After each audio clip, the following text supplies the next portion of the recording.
Hey, salut à tous les gars, c'est Rin, j'espère que vous allez bien, moi ça va nickel. On se retrouve aujourd'hui pour parler de Megan, le nouveau film d'horreur qui est sorti fin 2022 et qui fait parler un petit peu de lui. Donc, on va voir ça ensemble, c'est parti.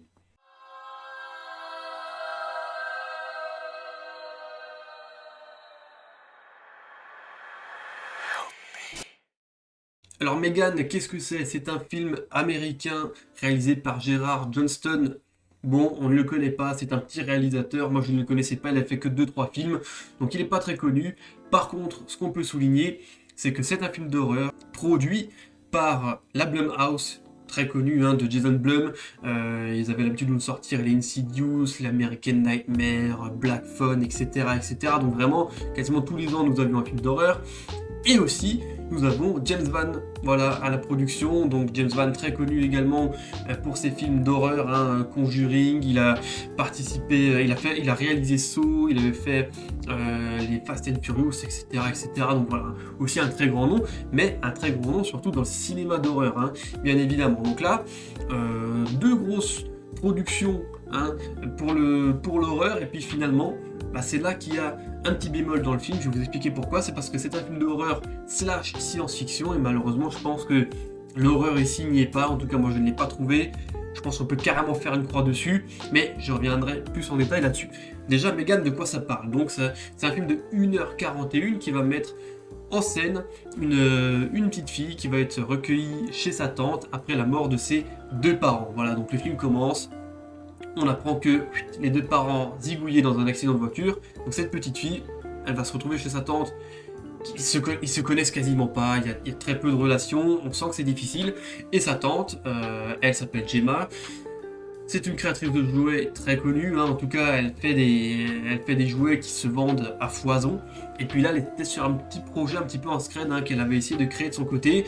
Et vous vous en doutez, c'est Megan. Donc Megan, c'est une poupée un petit peu robotisée comme ça en silicone et en titane qui va du coup prendre un rôle très important dans cette histoire. Je ne vais pas vous en dire plus, hein, je ne vais pas faire de spoiler parce que forcément le film vient de sortir, donc il y en a peut-être certains d'entre vous qui cherchent juste quelques infos pour pouvoir le regarder, et je vais vous donner plus de détails du coup dans cette vidéo.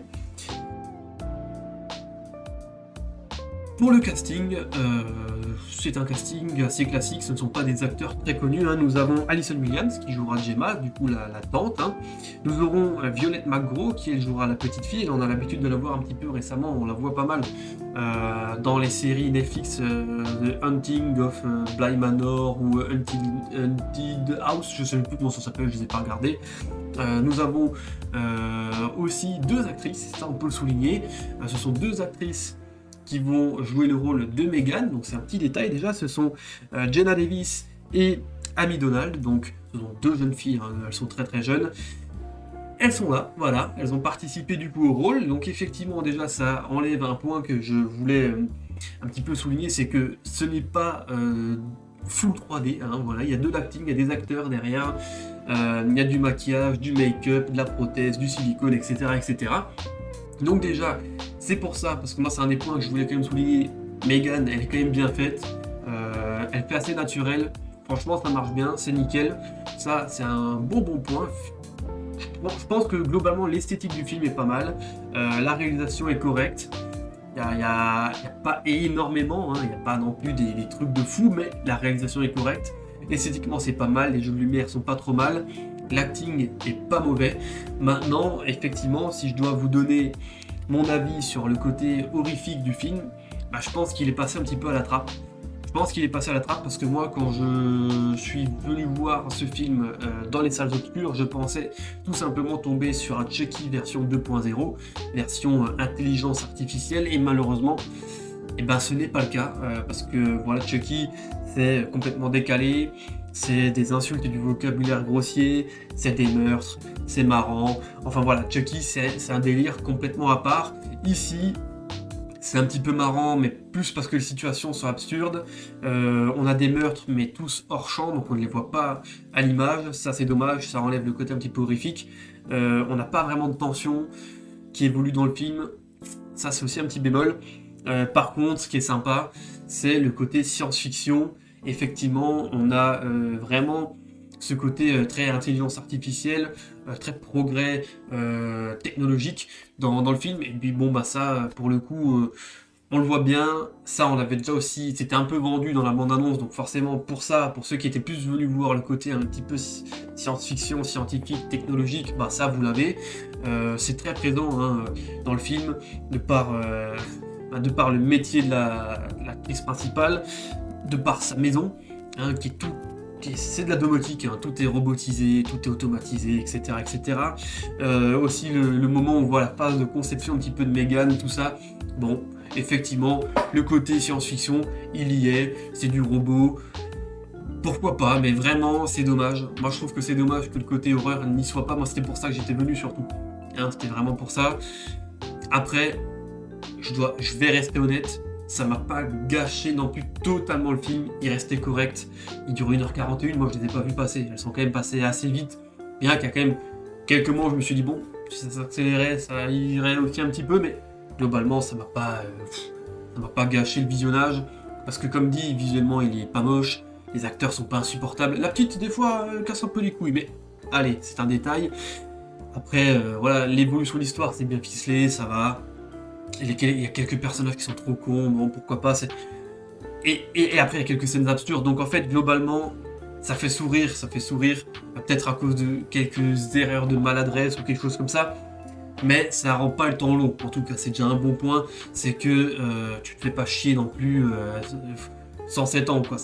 Moi je trouvais que le personnage de Megan en fait était ultra intéressant, et puis la façon dont elle allait devoir gérer Gemma, notre actrice principale, pour essayer de comprendre, parce qu'elle en fait tout au long de l'histoire elle fait des tests avec elle, parce qu'elle est censée vendre cette machine, la mettre sur le marché, et donc elle l'accueille à la maison pour pouvoir faire des tests avec sa nièce, pour voir comment ça se passe, comment les enfants réagiraient face à cette poupée, et puis elle se rend compte qu'en fait la poupée prend énormément de pouvoir, elle a une intelligence artificielle qui est tellement performante qu'elle devient presque plus intelligente que l'humain qui l'a conçu tout simplement, et donc ben, voilà, on a un petit peu cette confrontation robot-humain au niveau des relations humaines, etc. C'est pas mal d'ailleurs, je pense qu'on a une petite critique aussi sur nos avancées technologiques et sur l'intelligence artificielle, sur la place que ça prend dans notre monde d'aujourd'hui. Ça, c'est une supposition, mais j'ai l'impression de l'avoir ressenti un petit peu au travers d'un dialogue entre Gemma, notre actrice principale, et une psychologue qui est là, qui dit, bah, effectivement, écoutez, c'est une prouesse, hein, cette poupée, elle apporte beaucoup, beaucoup de choses à votre nouvelle fille, hein, votre fille de substitution, du coup. Mais par contre, elle commence à créer une dépendance avec cet objet-là, mais comment va-t-elle faire pour créer des liens sociaux réels? Et puis, bah du coup, effectivement, c'est une question qu'on peut se poser, c'est une question qui se pose un petit peu tout au long du film. En tout cas, moi, je prends ça un petit peu comme une critique de nos avancées technologiques qui vont très très vite et qui remplacent beaucoup de choses. Après, c'est peut-être que mon interprétation, peut-être que je surinterprète, je sais pas. Mais en tout cas, voilà, le film reste quand même correct. On n'est pas sur le côté horreur, ça, oubliez. Si vous vouliez voir un Chucky 2.0, c'est foutu aussi. Je pense que si maintenant vous voulez juste le regarder, je pense qu'il faut le regarder plus comme un film de science-fiction, tout simplement.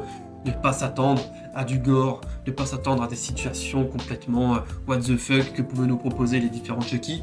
Ça, on peut être clair et net, on peut être ferme là-dessus. Ça, c'est sûr. Après, voilà, comme dit, plein de petits points positifs, les acteurs sont pas mauvais, l'histoire est quand même bien ficelée, c'est sympa.